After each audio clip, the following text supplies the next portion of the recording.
Jon Kitna joins us now on the phone here on the Rich Eisen Show. John, Andrew Siciliano, how are you, sir? Doing pretty good. Thanks for joining us. Do you want to see another team do it? No. It sticks with you, I'd assume.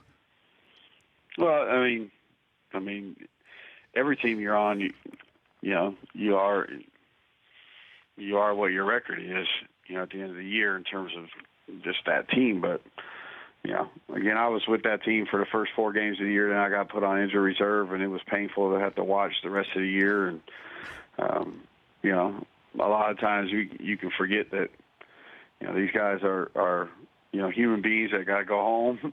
And it's not just like that's the only thing they do is play football. And so, no, you don't want to see anybody have to go through that. Can you describe, I know you kind of just did, but what it is like in that locker room when the losses keep piling up? Again, I was only there for 4 weeks. Sure, so, I know. I wasn't there. I can't really speak to what it was like the last 3 months of the season. But anytime you start the season and you're having a hard time getting that first win, you just feel like the pressure is kind of mounting on you, and so it's never an easy thing. See, I would have to think that John, at one point, a team says, and this probably goes for any team in any situation where just emotion will carry you through. Can emotion, John, saying, I don't want to be embarrassed, whether it's 0-16 or just national television when people are watching, can emotion carry a team to victory in any circumstance? No, I think I've always said that emotion doesn't win football games. If that was the case, you just go out and get the most highly emotional people around, and you'd win all the games. Emotion can help you in a moment, but it doesn't win football games for you. And so, nobody's in that locker room going, "Yeah, I don't really care if we win." There isn't a guy in there like that. They wouldn't be there if that was the case. And so, they're grinding it out. And I got a good friend on that team. I'm friends with Hugh Jackson. And, it's a tough place to be, but, there's a lot of football left. Jon Kitna joining us on the phone of the Rich Eisen Show. Andrew Siciliano sitting in for Rich, who was back on Monday. He was at the game last night. The Ravens beat the Browns 28-7. Hugh Jackson, John, I was having this argument or discussion, we'll call it both, last night with a friend. Hugh Jackson seems to be coaching his tail off. He is doing any and everything he can do. From what you know of Hugh, what's this doing to him? Well, the biggest thing about Hugh is he's got a lot of competitive pride.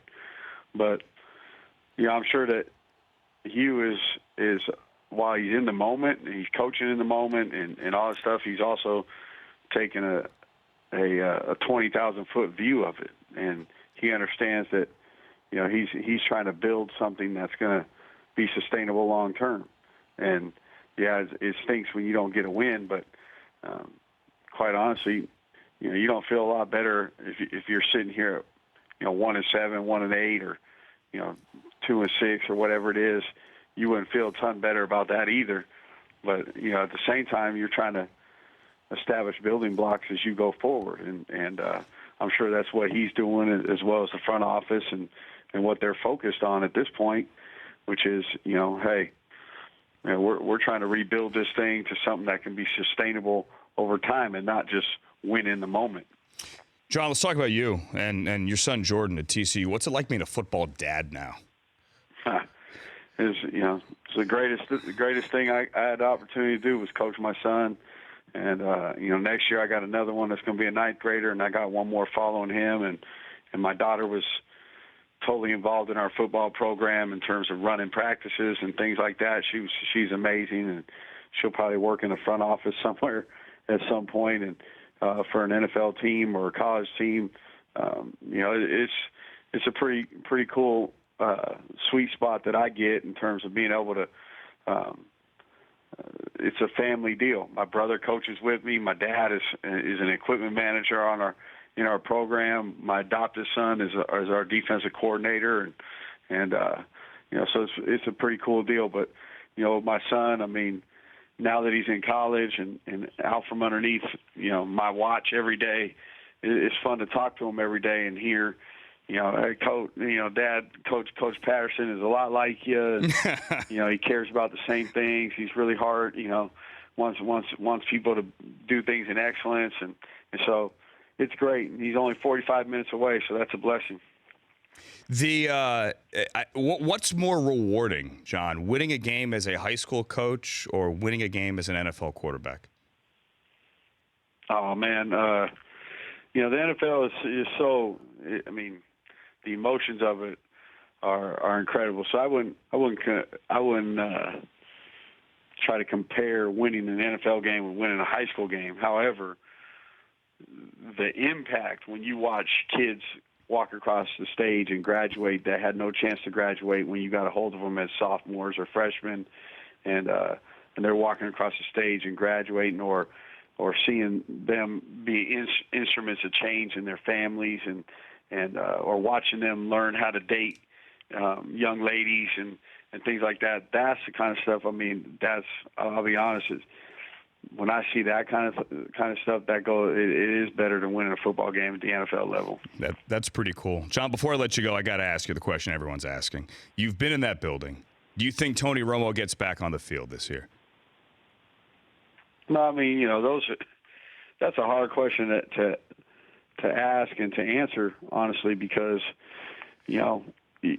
they're in there all the time. So Sure. All we're doing, we see, 2% of everything that they see and the effect that it has in your locker room and all that stuff. Personally, I want to see Tony play just because, I mean, you look at his last 16 games when he was healthy, pretty dang good.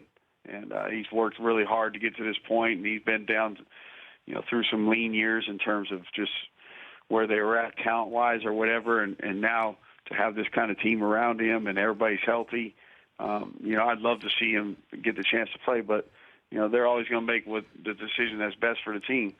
But the NFL is a grind.